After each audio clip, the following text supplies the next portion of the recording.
SETI Institute in California plans its own Project Bambi, but on an enormous scale. For years, the Institute has relied on the kindness of radio astronomers around the world, borrowing telescope time whenever possible. Now they'll have one of their own, dedicated exclusively to SETI. Called the 1 Hector Telescope, it will incorporate between 500 and 1,000 dishes stretched across 2.5 acres of Northern California's mountains to scan the sky 24 hours a day.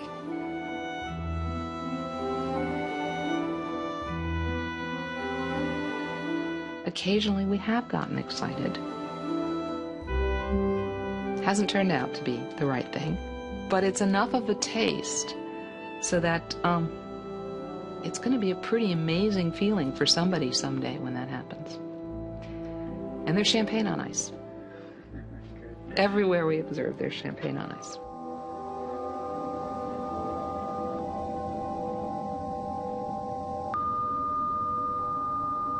As time passes and conditions become more favorable for success, folks like Jill Tarter, Frank Drake, and Seth Shostak face a dilemma like the proverbial dog chasing a car.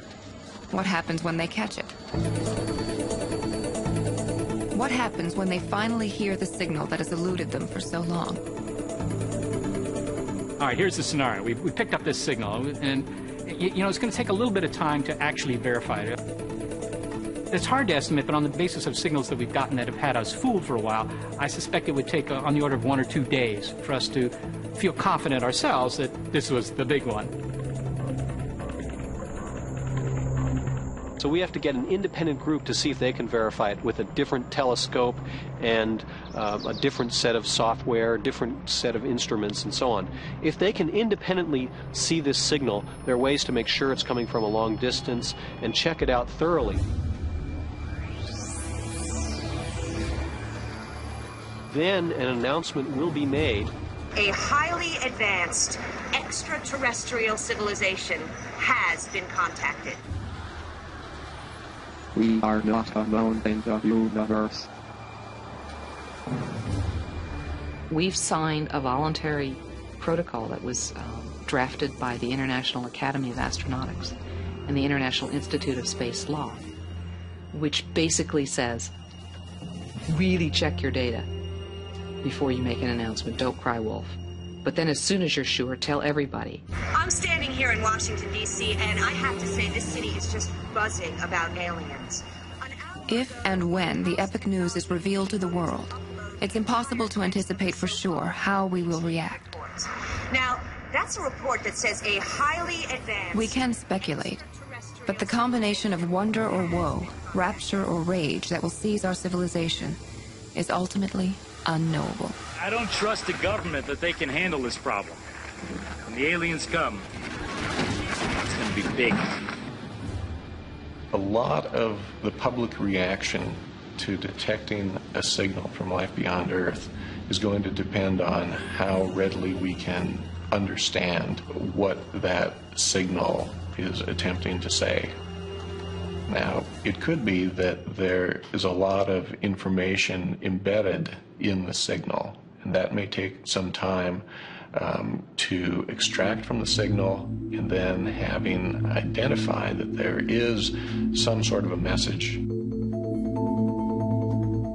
The difficult process of actually decoding it would begin.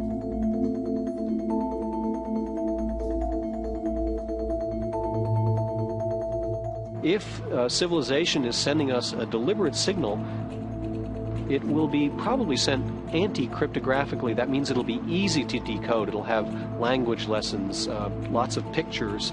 They will make it intentionally easy for us to understand the message. They might send their whole Library of Congress, all their music, their poetry, their literature, their science, their medicine. There could be huge payoffs.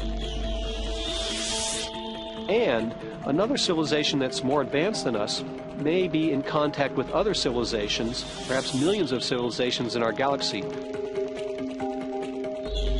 So by getting in contact with just one, we might learn about a whole galactic community of civilizations. We may get the URL to the galactic internet. The other possibility, and I think it's a more likely possibility personally, is that you won't understand it. it would be like, Australopithecus man, picking up a television broadcast, a television signal. He's not going to understand it ever, ever.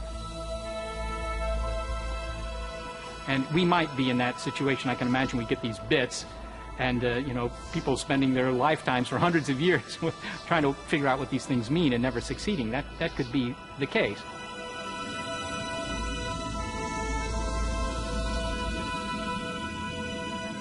If such a signal is ever received, should we respond? The United States, in principle, any radio amateur, any TV station, anybody can transmit a response. Of course, this has people worried that somebody will give a response which is embarrassing to us or provocative or aggressive or something like that. But right now, there is no international organization that has the license, so to speak, to be in charge of any response. If these guys are 1,000 light years away, what's the hurry? I mean, at least you can deliberate this for a while, and it's been suggested that you should do that. Maybe get the United Nations together and have some message that represents all of humankind. Well, I mean, that sounds good. Who could argue with that? But, as a practical matter, it isn't going to work that way. To begin with, we've already sent our message into space. I Love Lucy, Mr. Ed, they're already out there, okay? I just can't imagine all humankind responding as one. That's not the way we operate, is it now? I mean, I suspect that anybody with the ability to build a transmitter and with a backyard antenna is going to try sending their own personal philosophies into space. Together into one place, and let the dry land appear. It was so. And God called the dry land. We must also accept the possibility that the signal will not come in our lifetime, or our children's, or ever. Yet there's a well-known saying in the world of searching for extraterrestrial intelligence. Absence of evidence is not evidence of absence. They may not be very interested in us. If they're very advanced, we may look like ants to them, and they've probably seen a lot of primitive civilizations like us, and they probably just say, well, that's the millionth civilization that's developing, and they're going to wait a little while until we get a little more interesting. Hippity-hoppity, hippity-hoppity, hippity-hopping over hill and dale.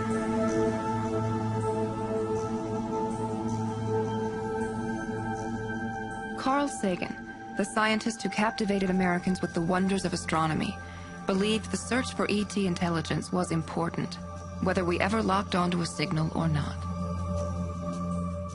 If there's a plausible argument that there isn't anybody out there, bearing in mind that we can be wrong, we ought to keep looking, because the question is of the most supreme importance. It calibrates our place in the universe. It tells us who we are. And so it is worthwhile trying to find other civilizations, I would say, no matter what.